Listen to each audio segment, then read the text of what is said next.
Ya, assalamualaikum warahmatullahi wabarakatuh. Apa kabar teman-teman semuanya? Jumpa kembali dengan saya di channel ini yang selalu memberikan informasi dan berita terbaru sirkuit Mandalika untuk teman-teman semuanya. Bagaimana kondisi dan pengerjaan apa yang masih dikerjakan pada saat ini?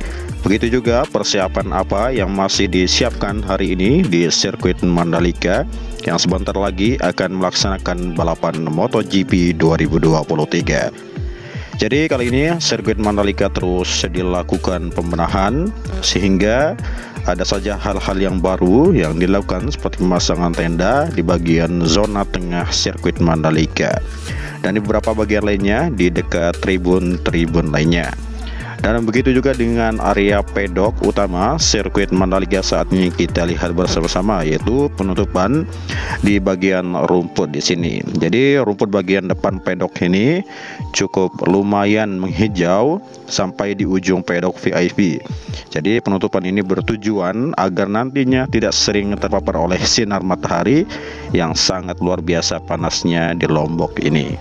Ya, dan begitu juga dengan persiapan lainnya yang berada di setiap lintasan sirkuit Mandalika, yaitu penambahan garis seperti garis start, tapi ini dicat dengan satu garis ya, yang berwarna putih saja.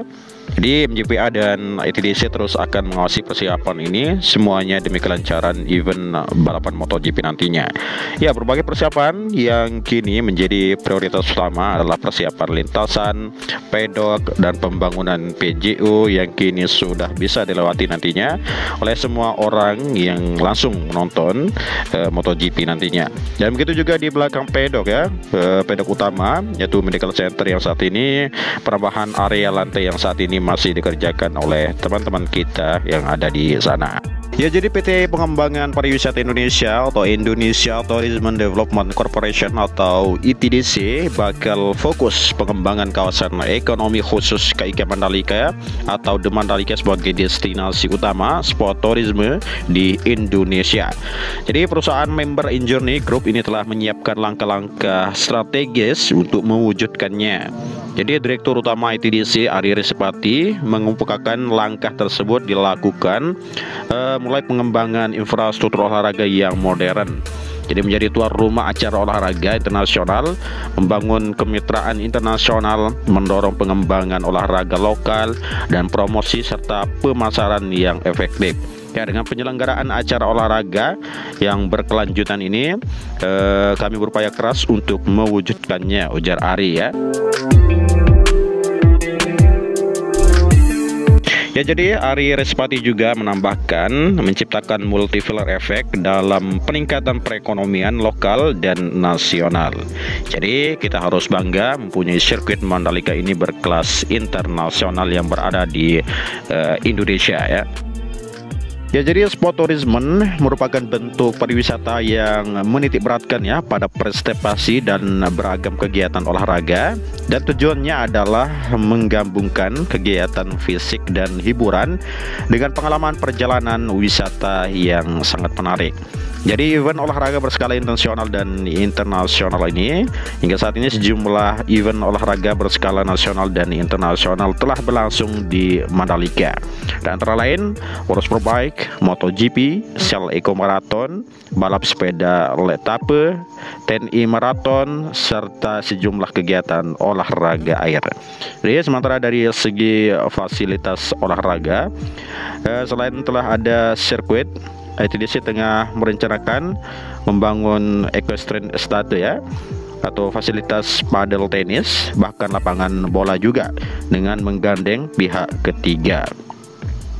Jadi Ari menyebutkan langkap The Mandalika yang memiliki garis pantai sepanjang 17 km dengan pasir putihnya dan bukit-bukit yang tersambung jalur jalan juga memungkinkan untuk dimanfaatkan sebagai lokasi olahraga lain. Misalnya triathlon ya, lari lintas alam, bahkan sepeda lintas alam.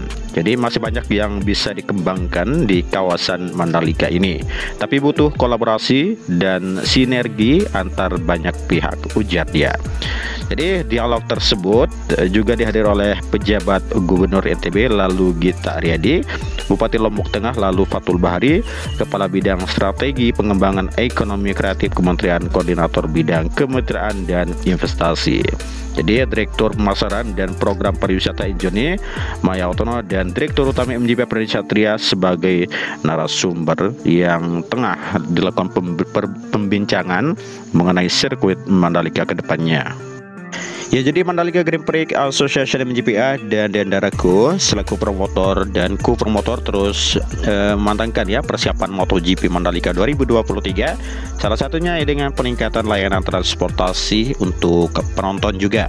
Jadi Direktur Utama MGPA Priyandi Satria mengatakan semua bentuk layanan transportasi lalu lintas dan pengamanan selama gelaran MotoGP Mandalika 2023 secara umum akan dibagi menjadi dua, yakni di luar kawasan sirkuit Mandalika dan di dalam kawasan sirkuit Mandalika. Jadi untuk transportasi penonton akan ada dua layanan transportasi, yaitu layanan bus di luar dan di dalam kawasan sirkuit Mandalika, ujar Priyandi Satria dalam keterangan resminya. Ya, jadi Priyandi menambahkan untuk layanan transportasi dalam kawasan rutenya dari tempat-tempat parkir penonton menuju pintu-pintu masuk sirkuit Mandalika tentunya. Jadi layanan transportasi di dalam kawasan ini akan dikelola oleh MGPA bekerja sama dengan Dinas Perhubungan Provinsi Nusa Tenggara Barat atau Dishub NTB ya, dan berbagai pelaku atau asosiasi transportasi lainnya. Jadi sementara transportasi di luar kawasan Mandalika dengan rute titik penjemputan penonton titik-titik kawasan Mandalika akan dikelola juga oleh Dishub NTB.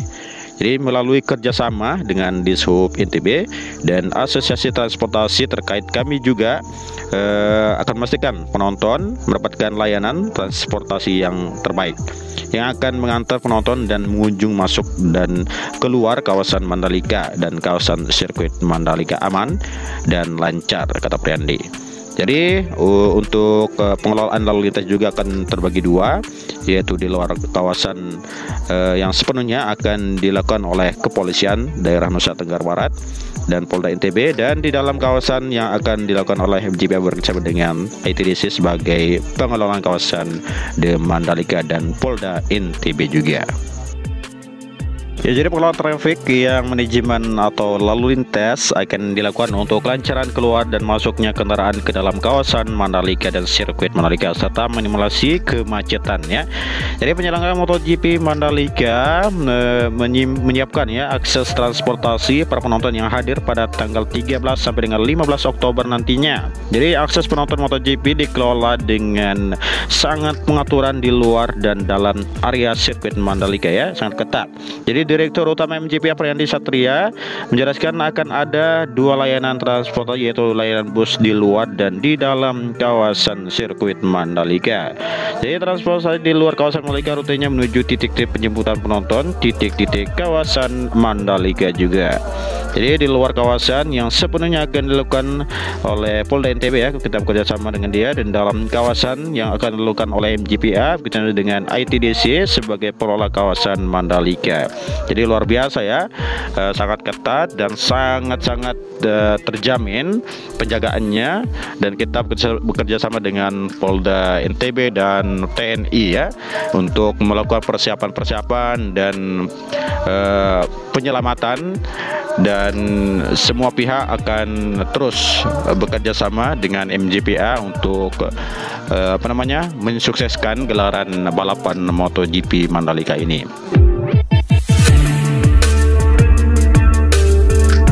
Jadi buat teman-teman yang belum bergabung dengan channel ini, saya ucapkan selamat bergabung dan saya ucapkan terima kasih banyak yang telah memberikan dukungan kepada channel ini.